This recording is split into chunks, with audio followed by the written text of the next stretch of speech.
आप देख रहे हैं न्यूज इंडिया, आपके साथ मैं रचना बंसल। कुर्सी की सियासत में स्वागत आपका। बिहार विधानसभा के मॉनसून सत्र के चौथे दिन की कार्यवाही ने एक बार फिर से यह साबित कर दिया कि बिहार की राजनीति अब सिर्फ बहस तक सीमित नहीं है, अब यह सियासी टकराव का अखाड़ा बन चुकी है।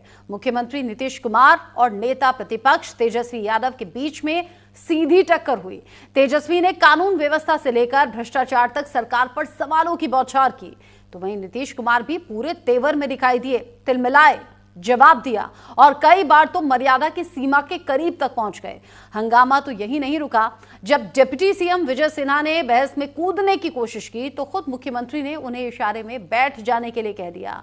पवन सिंह किसके साथ जाएंगे, ये सवाल अब नया नहीं है, ये सवाल बना हुआ है, लेकिन जवाब आज भी उतना ही धुंधला है जितना पिछली बार में था।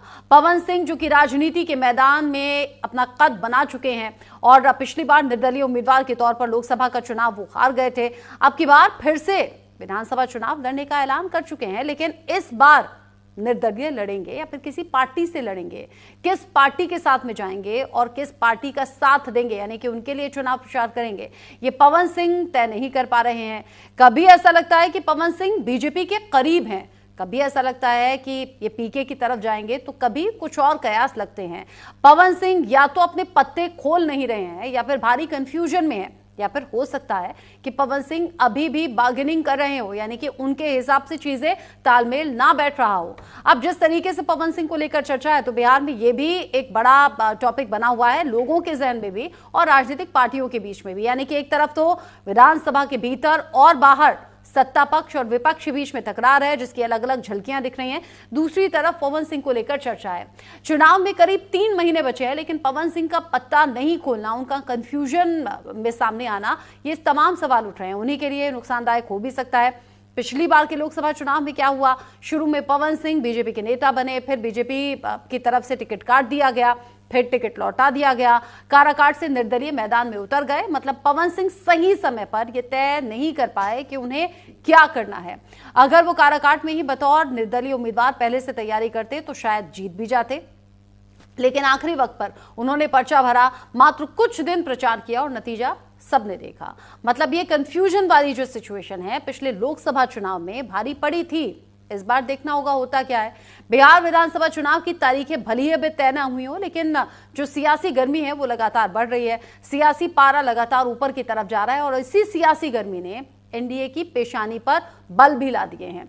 एक तरफ चिराग पासवान भी हैं जो लगातार बिहार की कानून व्यवस्था पर सवाल खड़े कर रहे हैं। ऐसा लग रहा है रास्ते कुछ अलग हो रहे हैं, हर मंच से आवाज उठा रहे हैं। उनकी पार्टी 243 सीटों पर तैयारी करने में जुटी हुई है और खुद भी चुनाव लड़ने की बात वो कह चुके हैं। दूसरी तरफ हैं जीतन राम मांझी जो आए दिन ऐसे बयान दे रहे हैं जिससे कि एनडीए की एकजुटता पर सवाल खड़े हो रहे हैं, यानी कि सियासी गठबंधन एक है लेकिन सुर अलग अलग सुनाई पड़ रहे हैं, दिखाई दे रहे हैं। ऐसे में बड़ा सवाल ये कि चिराग पासवान और जीतन राम मांझी के बयानों से क्या एनडीए की नींव हिल रही है? क्या एनडीए जितना मजबूती अपने अंदर दिखाने की कोशिश कर रहा है उसमें कुछ लचीलापन आ गया है या फिर ये कहिए कुछ टूट हो गई है? क्या पीएम मोदी और अब सीएम नीतीश कुमार के लिए ये अंदरूनी चुनौती बन सकती है? क्या बिहार में चुनावी हलचल है और ये हलचल इन दिनों तो बड़ी तेज है। अब बारी है टिकटों के बंटवारे की बात भी करने की और ये सवाल बना हुआ है जेडीयू को लेकर। जेडीयू में आखिर कौन बांटेगा टिकट? कहीं नीतीश कुमार का पुराना अनुभव काम यहां पर करने वाला है, तो कहीं संजय की नई जो उनसे नजदीकियां हैं उनका असर दिखेगा क्या? साथ ही साथ ललन सिंह की पकड़ कितनी मजबूत है और क्या अशोक चौधरी की लॉबी भी टिकट को बांटने में बड़ा रोल निभाने वाली है? आपको बता दें कि जेडीयू में टिकट को लेकर अब कुर्सी का जो वॉर है, यानी कि जो कुर्सी की लड़ाई है वो शुरू हो गई है। हर उम्मीदवार चाहता है भरोसा, लेकिन भरोसा किस पर किया जा रहा है नीतीश कुमार ही तय करेंगे उम्मीदवार। और अब फैसले की जो चाबी है वो कुछ और हाथों में भी है, यानी कि जो नीतीश के करीबी हैं, वो करीबी नेता हैं या फिर अधिकारी हैं, किसके हाथ में ये बड़ी कमान होगी देखना दिलचस्प होगा। बिहार चुनाव पर पूरे देश का फोकस है।